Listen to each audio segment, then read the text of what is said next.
जमाना कदीम का जिक्र है कि किसी दूर दराज वीरान बस्ती में एक गरीब जुलाहा यानी कपड़ा बुनने वाला रहा करता था, जिसका नाम रमजान था। रमजान निहायत सीधा साधा, भोला भाला और मुफलिसी का मारा हुआ इंसान था। उसकी गुर्बत का ये आलम था कि घर की छत टूटी हुई थी और जब बारिश होती तो घर के अंदर पानी का तालाब बन जाता।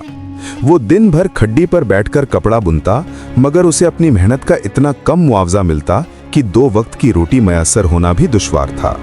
शादी का तो उसने तसव्वुर भी अपने जहन से निकाल दिया था, क्योंकि जिसके पास खुद का पेट भरने के लाले पड़े हों, वो बीवी का बोझ कैसे उठाता।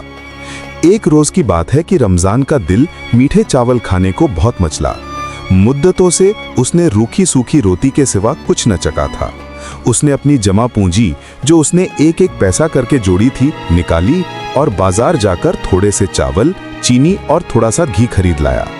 घर आकर उसने बड़े जपन से लकड़ियां सुलगाकर जर्दा तैयार किया। चावलों की भीनी भीनी खुशबू से उसका छोटा सा घर महक उठा। जब जर्दा पककर तैयार हो गया तो उसने सोचा कि इसे एक बड़े मिट्टी के बर्तन में निकाल कर रख देता हूं, ताकि थोड़ा ठंडा हो जाए, फिर जी भर कर खाऊंगा।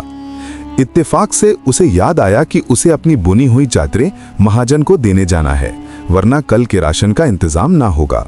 उसने सोचा, जब तक मैं वापस आऊंगा चावल ठंडे हो चुके होंगे। ये सोचकर उसने चावलों का बर्तन खुला छोड़ दिया और दरवाजा हल्का सा सटाकर चला गया। उसकी बदकिस्मती देखिए कि जंगल पास ही था। वहां से एक चालाक लोमड़ी, जो कई रोज से भूखी थी, खाने की तलाश में भटकती हुई बस्ती में आ निकली। उसने जब रमजान के घर से मीठे चावलों की खुशबू सूंघी तो उसके मुंह में पानी भर आया। उसने दरवाजे को पंजों से धकेला और अंदर दाखिल हो गई। सामने मीठे चावलों का भरा हुआ बर्तन देखकर उसकी बाँछें खिल गई। लोमड़ी ने आओ देखा ना ताओ मुंह डाला और मजे ले लेकर चावल खाने लगी। वो चावल खाने में इतनी मग्न थी कि उसे वक्त का अंदाजा ही न रहा। अभी उसने आधे चावल भी न खाए थे कि रमजान वापस आ गया। दरवाजा खुला देखकर उसका माथा ठनका। जब अंदर जाकर देखा तो लोमड़ी मजे से उसकी जमा पूंजी उड़ा रही थी। रमजान को इतना तैश आया कि उसकी आंखों में खून उतर आया। उसने फौरन दरवाजा बंद किया और एक मजबूत रस्सी लेकर लोमड़ी पर झपटा। लोमड़ी पेट भरा होने की वजह से भाग न सकी और पकड़ी गई। रमजान ने उसे रस्सी से बुरी तरह जकड़कर घर के एक खंबे से बांध दिया। फिर उसने एक मोटा डंडा उठाया और लोमड़ी की वो धुनाई की कि लोमड़ी की चीखें निकल गई। रमजान मारते मारते थक गया तो बोला, तूने मेरी महीनों की कमाई खाई है, मैं तुझे आज जिंदा नहीं छोड़ूंगा। अभी मैं जरा दम ले लूं, फिर तुझे बताता हूं। ये कहकर रमजान अपनी चारपाई पर लेट गया और थकान की वजह से उसकी आंख लग गई। लोमड़ी दर्द से करा रही थी और अपनी जान बचाने की तरकीबें सोच रही थी। तभी खिड़की के रास्ते एक लकड़बग्घा वहां से गुजरा। उसने जब लोमड़ी को घर के अंदर देखा तो खिड़की से झांक कर पूछा, अरे लोमड़ी भी, खैरियत तो है? तुम यहाँ इस इंसान के घर में बंधी हुई क्या कर रही हो, और तुम्हारा चेहरा इतना फूला हुआ और ताज़ा क्यों लग रहा है? लोमड़ी निहायत मक्कार थी। उसने फौरन एक चाल चली और मुस्कुराते हुए यानी दर्द छुपा कर बोली, अजी भाई लकड़बग्गे, तुम इसे कैद समझ रहे हो? ये तो मेरी खुशकिस्मती है। इस घर का मालिक बहुत रहमदिल है। उसे अपनी बेटी की शादी के लिए एक जानवर की जरूरत थी, जिसे वो खूब खिला पिलाकर मोटा कर सके। वो मुझे रोजाना देसी घी में बने हुए मीठे चावल, मुर्ग मुसल्लम और मलाई खिलाता है। देखो खा खाकर मेरा मुंह कितना भर गया है। बस मसला ये है कि मुझे ज्यादा खाना पसंद नहीं और वो जबरदस्ती खिलाता है, इसलिए बांध रखा है कि कहीं भाग ना जाऊं। लकड़बग्घा, जो हमेशा का भूखा था, मुर्ग मुसल्लम और मीठे चावल का नाम सुनकर पागल हो गया। उसकी राल टपकने लगी। उसने खुशामद करते हुए कहा, लोमड़ी बहन, तुम तो वैसे भी कमजोर हो, इतना भारी खाना हजम नहीं कर पाओगी। क्यों ना तुम मेरी जगह आजाद हो जाओ और मुझे अपनी जगह बांध दो। मैं वादा करता हूं कि मैं तुम्हें दुआएं दूंगा। लोमड़ी ने नखरे करते हुए कहा, नहीं भाई, मालिक नाराज होगा।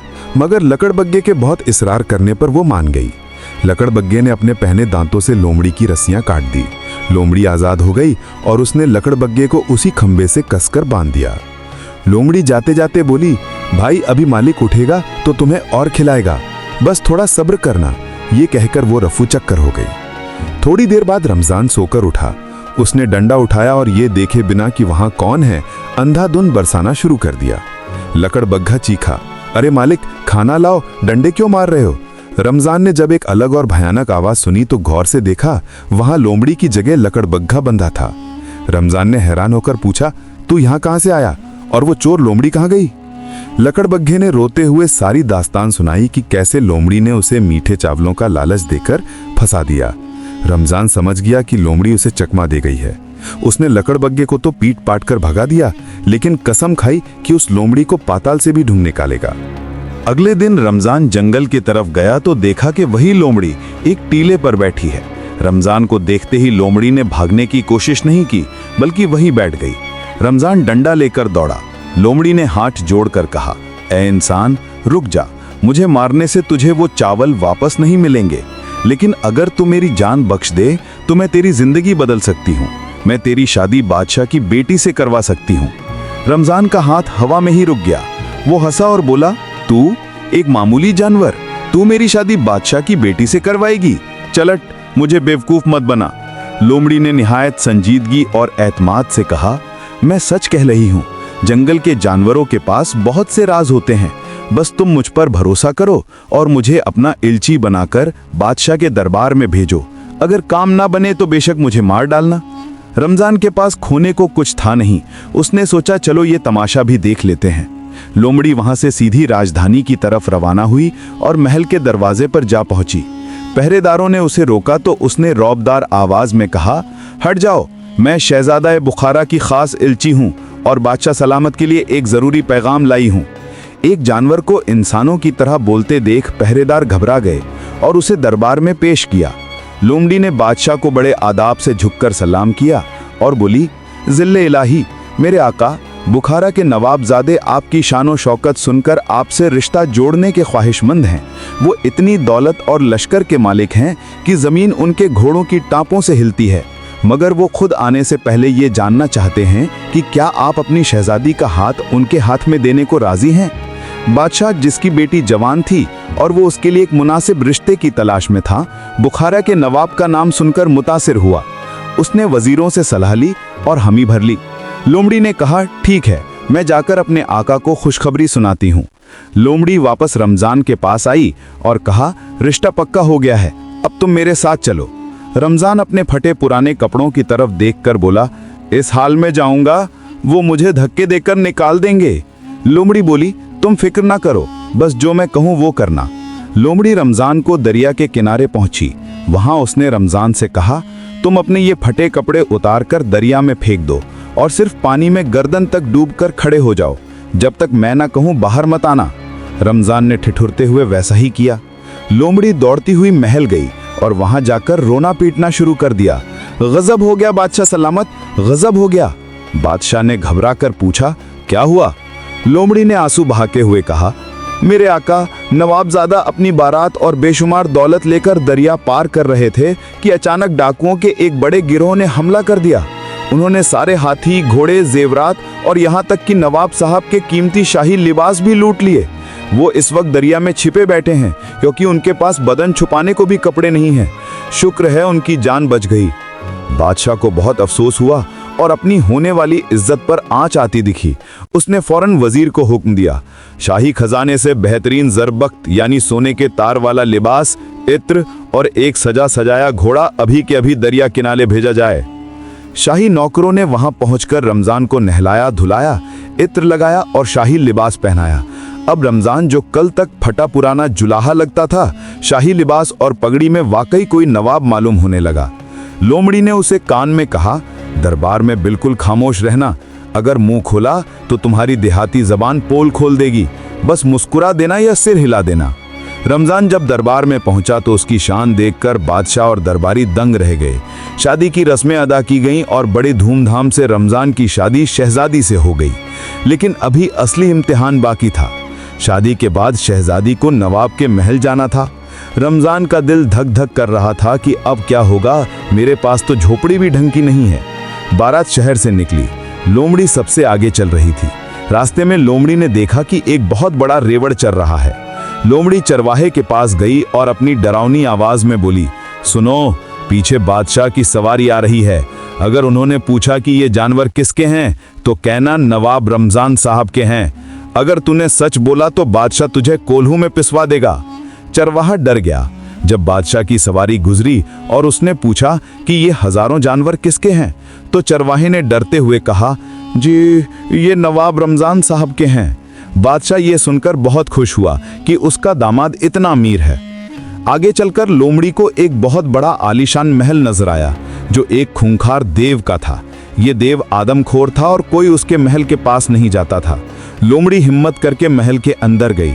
देव सोफे पर बैठा इंसानी हड्डियों से खेल रहा था। लोमड़ी ने जाते ही जोर जोर से रोना शुरू कर दिया। हाय देव जी, आप यहाँ बैठे हैं और वहां मौत आपके सर पर मंडरा रही है। देव ने हैरान होकर पूछा, क्या बकवास है, कौन मेरी मौत? लोमड़ी ने कांपते हुए कहा, एक बहुत बड़ा बादशाह अपनी फौज और तोपों के साथ आ रहा है। उसके साथ एक जादूगर भी है जिसने कसम खाई है कि वो इस इलाके के देव को पकड़कर तेल की कढ़ाई में तलेगा।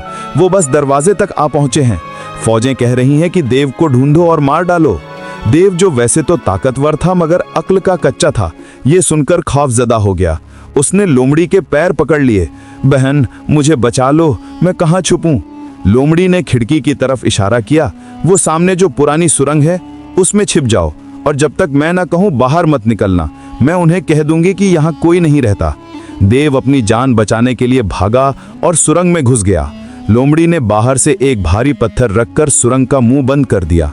कुछ ही देर बाद बादशाह, शहजादी और रमजान वहां पहुंचे तो लोमड़ी ने दरवाजे पर झुककर इस्तकबाल किया। आइए बादशाह सलामत, ये मेरे आका नवाब रमजान का अदना सा आशियाना है।